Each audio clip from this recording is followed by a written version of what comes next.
Ternyata kaum muslimin, 42 tahun yang silam, pakar-pakar astronomi dunia yang tergabung dalam NASA Amerika Serikat menemukan fakta bahwa di ruang angkasa kita, ini bumi, ini ruang angkasa,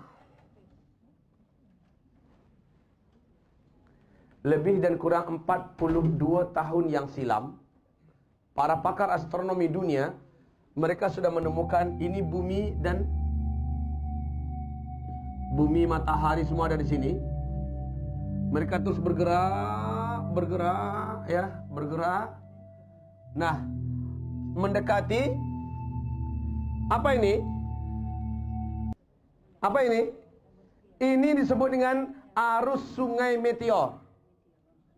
Arus sungai meteor. Di sini meluncur meteor dengan kecepatan 120.000 km per jam. Jumlah meteor itu ratusan juta. Dalam satu kali berkelebat ratusan juta meteor. Dan ini arus sungai resmi. Sementara bumi dengan seluruh garis edarnya terus bergerak menuju kemari. Dan pada tahun 2013 diyakini bumi masuk ke arus sungai meteor ini, dan ini sangat berbahaya. It's very very danger. Ya, sangat berbahaya sekali. Baru akan lepas dari sini setelah 4 tahun, 2016. Dan bumi kita ada di sini. Sekarang sedang ada 2015 kan? 2015. Kaum muslimin, maka yang dicemaskan oleh dunia-dunia maju adalah bumi kita dihantam oleh hujan meteor. Dan pakar astronomi dunia seperti Michael Penn menjelaskan, dampak daripada satu meteor saja, apabila garis diameternya 2 km, maka massa yang ada pada meteor itu, ketika dia masuk ke bumi kita, mempunyai daya dan kekuatan ledak sama dengan 1 juta kali lipat dari bom nuklir yang meledak di Nagasaki dan Hiroshima. 1 juta kali lipat dari bom nuklir yang meledak di Nagasaki dan Hiroshima. Kekuatannya. Maka apabila satu meteor itu jatuh di atas laut, mengenai laut, akan terjadilah tekanan gelombang tsunami setinggi 230 meter. Akan banyak kota-kota dunia yang akan hancur, seperti dalam film Deep Impact, atau seperti dalam Kiamat 2012. Oke. Kalau meteor itu jatuhnya di kutub utara atau kutub selatan, maka kutub itu akan meleleh untuk selama-lamanya. Air laut naik 7 meter ke permukaan untuk selama-lamanya. Makna dia Chicago, New York, New Zealand, termasuk Kuala Lumpur, Malaysia, Indonesia, Jakarta, ya, daerah-daerah yang hanya 3, 4, 5 meter saja dari laut akan tenggelam. Tapi kalau jatuhnya ke daratan, nah ini dia petaka. Dan kalau dilihat dalam Al-Quran, ada dijelaskan di buku ini. Kalau dilihat dalam Al-Quran, ada di 3 surat Allah sebutkan akan jatuhnya meteor di muka bumi sebelum kiamat. Kaum muslimin yang kami muliakan, meteor ini Allah firmankan, Masya Allah kaum muslimin, ketika dia jatuh ke daratan, maka kekuatan ledakannya mengakibatkan 100 sampai 200 km, mengakibatkan 100 sampai 200 km dari tempat dia jatuh, seluruh karbon. Karbon, akan menguap langsung.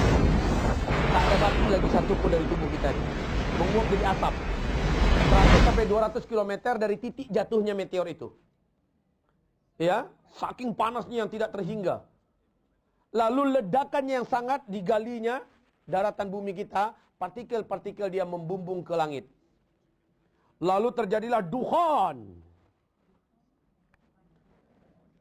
Ini meteor. Meteor.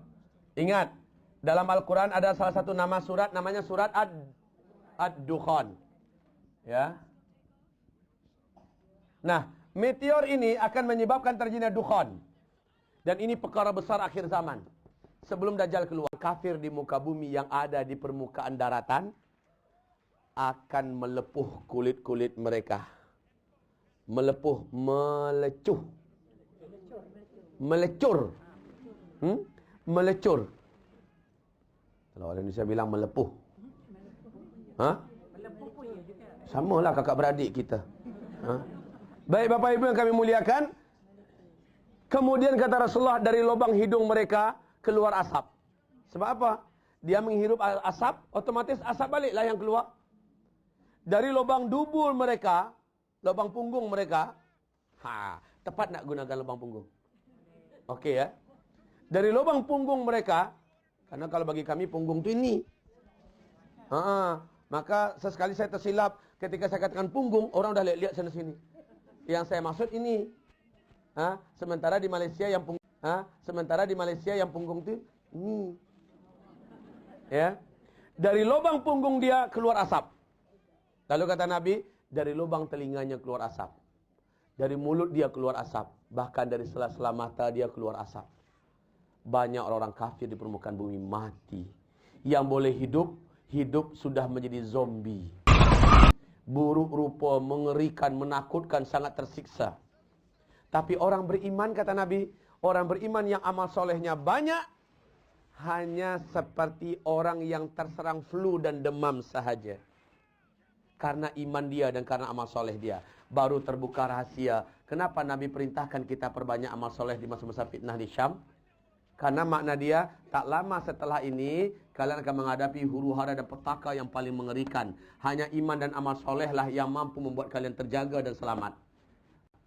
Makanya Nabi perintahkan perbanyak amal soleh. Ayo, sekarang sudah berjalan tahun ke-5. Jangan buang-buang masa. Saya ragu dan sangsi sangat dengan tahun 2016. Baki di depan kita 1,5 tahun saja lagi. Sekarang sudah banyak isu bulan September lah, ini segala macam lah. Apapun yang akan berlaku, pasrah diri pada Allah.